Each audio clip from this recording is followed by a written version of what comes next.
E para começar o programa de hoje, nós vamos falar de próteses ortopédicas com o gerente da Correto, o Ronei Ked, né, da clínica Correto aí, gerente comercial da clínica.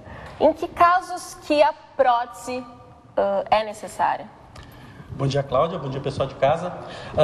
A prótese, tanto para membros superiores... Vou te pedir isso para falar próximo ao microfone. É que a gente fez uma brincadeira no começo, pessoal, era para mim estar aqui, só que eu tinha que ter a modelo e eu queria cortar uma das pernas dela, e ela não me deixou, então aí eu tive que pegar a minha lanterna para mim poder fazer uma prótese modelo. De mão. Isso mesmo. As próteses são indicadas hoje para qualquer paciente que tenha perdido alguma parte dos membros inferiores ou superiores, em acidente de carro, ou se não por algum motivo de defeito congênito na nascença, mas principalmente por diabetes. Esse é o principal motivo pela amputação. Tu me falaste, né? E como é que é a questão da adaptação, né, das próteses? Olha, antigamente era muito difícil a adaptação porque não envolvia tecnologia. Hoje aqui no Brasil a gente tem a mesma tecnologia que o mundo inteiro tem. As mais desenvolvidas próteses são conseguidas no Brasil hoje com a mesma facilidade que se tem internacionalmente. Inclusive houve uma procura muito grande essas últimas 2 semanas sobre essas próteses de mão da Touch Bionics, essa escocesa da Touch Bionics, que são próteses biônicas. Elas funcionam com eletrodos que ficam no braço da pessoa, medindo os músculos para abrir e fechar a mão, inclusive na intensidade.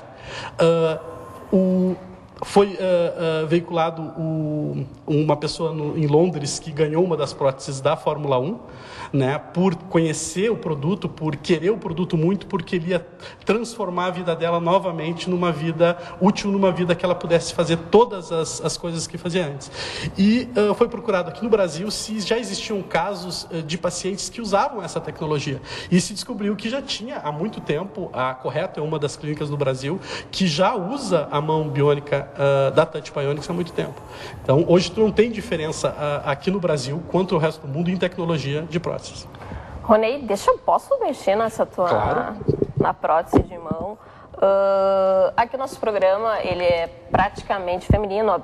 A gente tem muitas pessoas que assistem, homens do público masculino, mas a gente sabe que as mulheres gostam de se maquiar, né?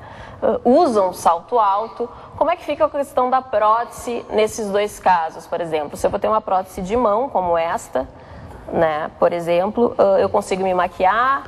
Consegue.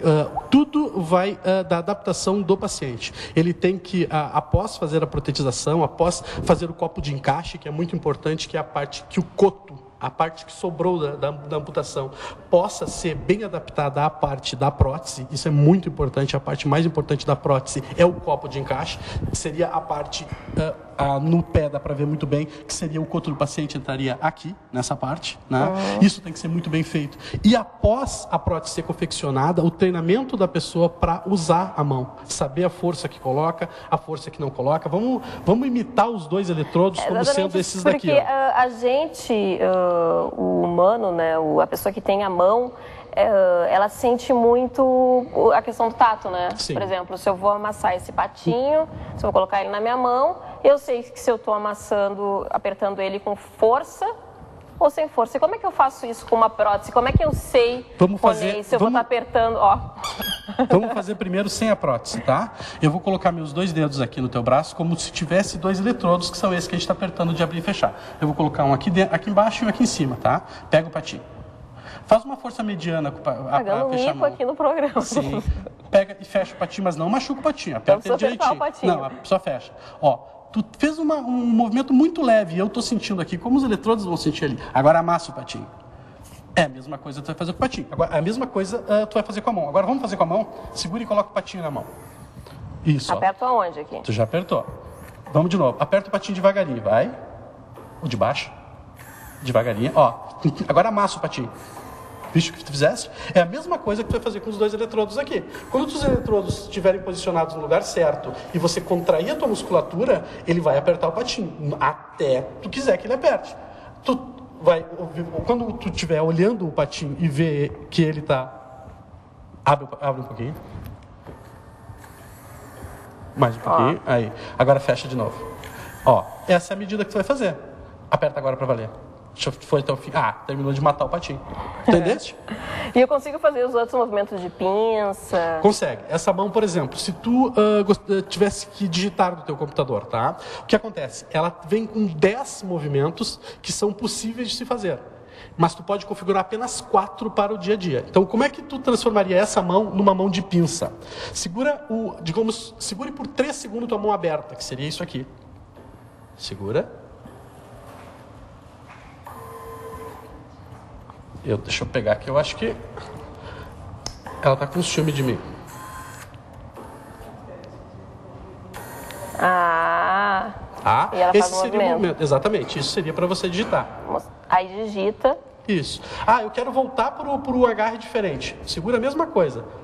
Como se ela estivesse aberta. O movimento que tu vai fazer na tua mão, na realidade, tu não tem a mão. Você vai fazer esse movimento aqui, por 3 segundos. E ela vai mudar para pinça. Eu não quero mais pinça, eu quero agarre. Então eu vou abrir novamente por 3 segundos a mão, só que eu não vou ter a mão aqui. Só a musculatura vai falar. Mas ela é um pouco pesada, né? E como é que fica na adaptação? Ela é muito mais pesada do que uma mão normal, né? Não, ela é de 10 a 20% mais pesada. A gente tem a sensação de não ter. Se tu tivesse a tua própria mão na sua outra mão... Se eu estivesse segurando a minha mão, eu ia achar ela pesada também. Exatamente.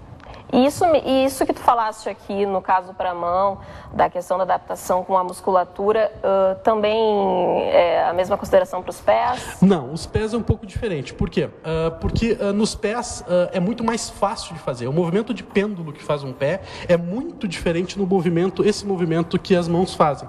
Esse tipo de movimento, movendo todos os dedos ao mesmo tempo, eles são transmitidos por neurotransmissores. Então, hoje ainda não existe uma tecnologia no mundo que seja possível fazer 100% desse movimento aqui. Então, tu faz abrir, tu faz fechar, tu faz vários movimentos de agarre. Essa mão hoje da Touch Bionics, a Pulse da Touch Bionics, é a mão mais, como é que eu vou te falar, inovadora que existe no momento, tá? E ela faz esse movimento. Já o pé, o tornozelo da Ossur, da islandesa Ossur, é o tornozelo mais desenvolvido no mundo. Por quê?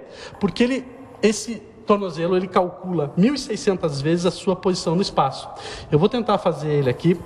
É um pouco difícil. Quer que eu segure? Deixa eu te ajudar aqui. É um pouco difícil porque eu não tenho a pessoa com o coto aqui para fazer. Mas vamos tentar mostrar alguma coisa. Exato, eu sugeri. Ia ser rapidinho, eu cortava rapidinho, mas tu não quis.